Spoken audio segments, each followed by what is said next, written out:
नमस्कार. आज मी तुमच्या समोर कन्या किल्ल्याबद्दल शिवाजी आणि जिजाऊ माता यांच्याबद्दल छोटासा संवाद व्यक्त करणार आहे. शिवाजी म्हणतात, आमच्या गुप्त हेरांनी ही बातमी आणली आहे. तर माँसाहेब, तुम्ही आम्हाला आशीर्वाद द्या. आम्ही किल्ल्यावर स्वारी करण्याला निघालो आहोत. बाहेर पावसात नावे उभी आहेत. जिजाऊ माता म्हणतात, पण शुभा, तुमचं वय जेमतेम 16 वर्ष. शिवाजी म्हणतात, म्हणून काय झालं? आम्हाला दादूजी कोंडेवनी लढण्याचे शिक्षण दिलं आहे. तुम्हाला आमच्या पराक्रमाबद्दल शंका वाटते का? जिजाऊ म्हणतात, नाही शुभा, जा. गरीबाच्या सुखासाठी जरूर लढायला जा. स्वराज्य मिळवण्यासाठी पराक्रम गाजवा, यशस्वी व्हा.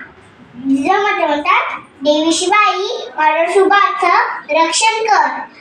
तेवढे एक दासे तिथे म्हणते, माँसाहेब माशाले, शिवरायांनी लढाई जिंकली, तो किल्ला घेतला. तो पहा, त्या किल्ल्यावर भगवा झेंडा फडकतो आहे. जिजाऊ म्हणतात, धन्य तू शुभा, धन्य आहे. तो किल्ला घेऊन तू स्वराज्याचा